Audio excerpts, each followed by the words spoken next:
আরে অনেকদিন পর আমার স্পেশাল কাস্টমার এসেছে রে। ওই ওকে একটা ব্ল্যাক লেভেলের বোতল দে। না না মাসি লাগবে না, মাল খাওয়া ছেড়ে দিছি। যা সালা, তোরা সাধু হয়ে গেলে আমার ব্যবসা কি করে চলবে রে? এই ভাই, তুই সত্যি সব কাজ ছেড়ে দিয়েছিস? হ্যাঁ, কিন্তু হঠাৎ এত পরিবর্তনের কারণ? কারণ তুই একদিন বলেছিলি না, যখন শাসন করা লোক আসবে আমি এসব কাজ ছেড়ে দেবো।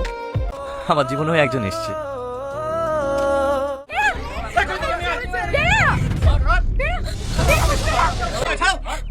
মারছে কেন ওকে? সন্টনি, তুই বাইরে যা খুশি তাই করগে, আমরা দেখতে যাবো না। কিন্তু এই সমাজে মেয়ে নিয়ে ফুর্তি করবি সেটা আমরা মেনে নেব না। বিশ্বাস করেন, আপনারা যেটা ভাবছেন সেটা না। তাহলে এই মেয়েটাকে, ওর সঙ্গে তোর কিসের সম্পর্ক বল? ও আমার বউ, ওকে আমি বিয়ে করেছি। এই সমাজে থাকতে হলে সমাজের নিয়ম কানুন মেনে বিয়ে করতে হবে। ঠিক আছে, আমি আপনাদের কথা বলেন কালকে ওকে বিয়ে করবো। মহাশয় সাহেব, বিয়ে পড়ানোর কাজটা শুরু করুন। হ্যাঁ হ্যাঁ করছি। বন্ধ কর এই বিয়ে, এই বিয়ে হবে না। মিথ্যা কথা স্যার, ওকে আমি কিডন্যাপ করে নিয়ে আসিনি। ও নিজের ইচ্ছা আমার সঙ্গে এসছে। হ্যাঁ স্যার, আমি নিজের ইচ্ছে ওর সাথে এসেছি, ও আমাকে কিডন্যাপ করেনি। স্যার ওর কথা বিশ্বাস করবেন না, মেয়েটার মাথায় সমস্যা আছে।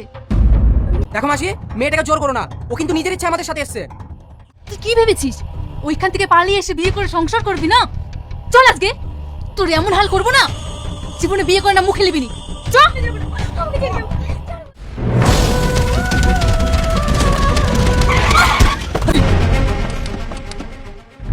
আরে ছি ছি ছি ছি। ডাক্তারবাবু, মেয়েটি কেমন আছে? দেখুন, মেয়েটা মাথায় চোট পেয়েছে, তাই সাময়িকভাবে ওর স্মৃতিশক্তি হারিয়ে ফেলেছে। তাহলে মেয়েটার স্মৃতিশক্তি কি কখনো ফিরে আসবে না? এখন ঠিক বলা যাচ্ছে না, তবে ওর নিয়মিত চিকিৎসা করতে হবে আর ভালোভাবে যত্ন করতে হবে, তাহলে তাড়াতাড়ি সুস্থ হয়ে উঠবে। তোমার নাম কি? তোমার বাড়ি কোথায়? আমি জানি না, আমার কিছু মনে পড়ছে না, আমি জানি না।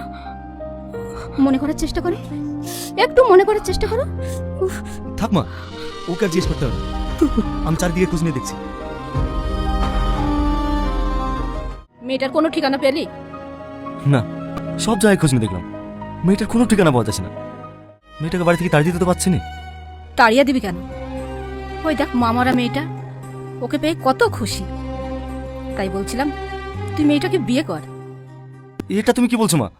মেয়েটার কোথায় বাড়ি, কি পরিচয়, কিছুই তো জানা নাই। তাহলে ওকে কি করে বিয়ে করি বলো? ওর একটাই পরিচয়, ও খুব ভালো মেয়ে, আমাদের পরিবারের সঙ্গে ও পুরোপুরি মিশে গেছে। অন্তত ওই বাচ্চা মেয়েটার মুখের দিকে তাকিয়ে রাজি হ, আর আপত্তি করিসনি।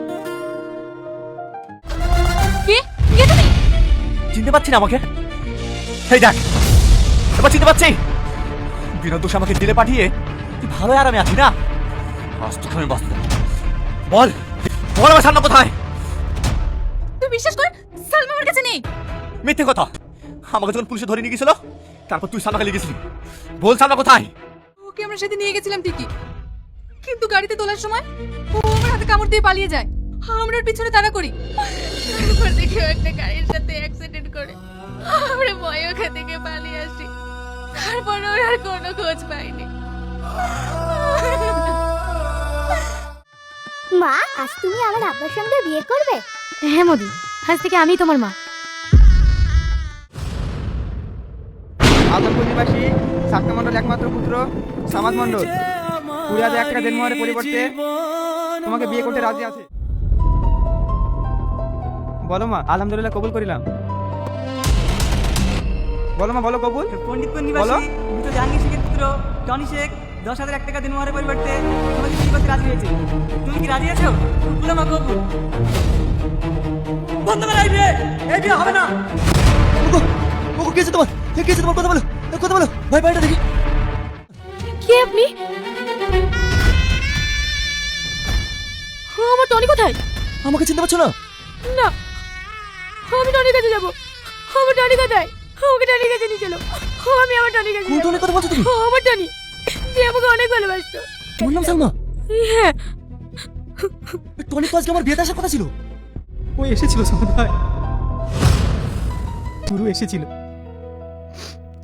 জানো সালমা, জেল থেকে বেরোনোর পর গুরু তোমাকে পাগলের মতো খুঁজেছে। আমি টনির কাছে যাবো, আমাকে টনির কাছে নিয়ে চলো না ভাই, আমি টনির কাছে যাবো। কোথায় যাচ্ছ মা?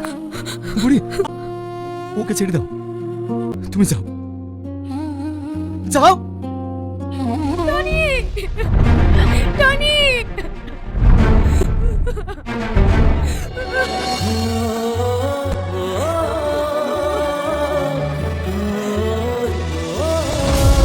হৃদয়ে আনাগোনা তোকে ঘিরে, খুঁজে নেব তোকে আমি হাজার ভিড়ে।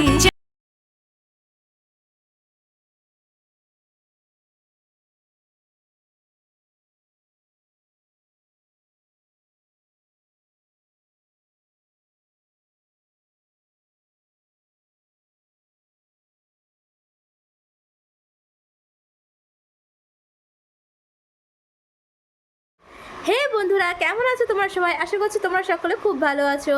সো বন্ধুরা, আমি কিন্তু আবারও তোমাদের সাথে একটা ভিডিও শেয়ার করলাম, যেটা হচ্ছে টনি, সালমা আর সামাদ। তো এদের নাটকটা কিন্তু ভীষণই ইন্টারেস্টিং ছিল। নাটকটার নাম ছিল সম্পর্ক। তো সম্পর্ক পার্ট 2 হিসেবেও অ্যাকচুয়ালি আমি দিতে পারতাম, বাট স্টিল আমি যেহেতু রিক্রিয়েট করছি, পলিগন টিভির এই ভিডিওগুলো রিমেক করছি, তো ভাবলাম কিছু অন্য নাম দেওয়া যাক। সো আমি এটা ভাবছি তো ভালোবাসি তোকে বা এরকম কোনো নাম দিয়ে আমি মানে এডিট করব। সো এরকম ভেবে রেখেছি। তো যাই হোক বন্ধুরা, তোমরা ভিডিওটাকে ভালোবাসা দিও, সাপোর্ট করো, ভালো লাগলে অনেক অনেক অনেক বেশি শেয়ার করো। আর হ্যাঁ, যারা এখনও সাবস্ক্রাইব করোনি আমার চ্যানেলটাকে সাবস্ক্রাইব করে দাও। ওকে, তো চলো বন্ধুরা, কেমন লাগলো নাটকটা রিক্রিয়েট করে অবশ্যই কমেন্ট করো। আজকের জন্য কিন্তু এইটুকু, দেখা হচ্ছে আবার অন্য কোনো ইন্টারেস্টিং ভিডিওতে। ওকে, বাই।